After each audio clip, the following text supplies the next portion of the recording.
நம்மள நெறைய பேர் வந்து பாசிட்டிவ் அஃபர்மேஷன்ஸ் வந்து நெறைய ட்ரை பண்ணியிருப்போம். அது நெறைய பேருக்கு ஒர்க் அவுட் ஆயிருக்கும். ஒரு சில பேருக்கு ஒர்க் அவுட் ஆயிருக்காது. ஏன் ஒர்க் அவுட் ஆகல அப்படின்னு பார்க்கலாம். பொதுவா பாசிட்டிவ் அஃபர்மேஷன்ஸ் வந்து எப்படி இருக்கும்? நம்மளுக்கு ஒரு விஷயம் இல்ல அப்படின்னா, அந்த விஷயம் இருக்கிற மாதிரியான வார்த்தைகள வந்து ரிப்பீட் பண்றது மூலியமா அது நடக்கும். இப்போ இங்க ஏன் ஒர்க் அவுட் ஆகலன்னு பார்த்தோன்னா, பொதுவா அஃபர்மேஷன்ஸ் வந்து எப்படி சொல்லுவோம்? ஐ அம் சக்சஸ்ஃபுல், ஐ அம் வெல்த்தி, ஐ அம் ஹெல்த்தி அப்படின்ற வார்த்தையே நம்ம சொல்லிட்டுருப்போம். இங்க ஐ அம் வெல்த்தி அப்படின்னு சொல்லும்போது, நம்மளுடைய 3D ரியாலிட்டி வந்து நம்மள கொஸ்டின் பண்ணும். அது எப்படி வெல்த்தின்னு சொல்ற? உன்னுடைய பேங்க் பேலன்ஸ்ல வெறும் 500 தான் இருக்கு. நீ எப்படி வெல்த்தின்னு சொல்லுவ? அப்படின்ற மாரி கேள்வி கேட்கும்போது, அங்க முரண்பாடு ஏற்படும்.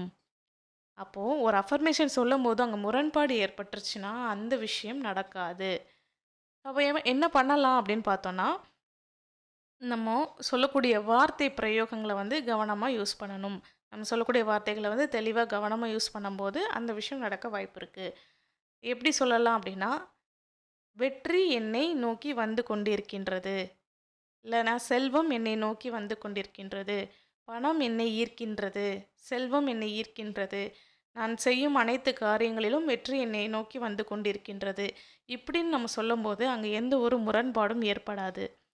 அப்போ முரண்பாடு ஏற்படலன்னா, அந்த விஷயம் நடக்கிறதுக்கான வாய்ப்பு இருக்கு. ஸோ இந்த இந்த மாதிரியான வார்த்தைகளே நம்ம யூஸ் பண்ணும்போது, நம்மளுக்கு அந்த அஃபர்மேஷன் சொல்லும்போது, நம்மளுக்கு அது நடக்கும். ஒருவேளை இந்த வார்த்தைகளும் நம்மளுக்கு சொல்றதுக்கு கஷ்டமா இருக்கு அப்படின்னா, சிங்கிள் வேர்டா கூட நம்ம சொல்லிக்கலாம். வெற்றி, செல்வம் அப்படின்ற மாதிரி ஒரு சிங்கிள் வேர்டாவே நம்ம வந்து அஃபர்மேஷனா சொல்லிட்டே இருக்கும்போது கூட, அதுவும் அ பலிக்கிறதுக்கு வாய்ப்பு இருக்கு. அது நடக்கிறதுக்கு வாய்ப்பு இருக்கு. ஸோ இந்த வீடியோ உங்களுக்கு பிடிச்சிருந்துச்சுன்னா, லைக் பண்ணுங்க, ஷேர் பண்ணுங்க, கமெண்ட் பண்ணுங்க. மறக்காம சப்ஸ்கிரைப் பண்ணுங்க. Thank you.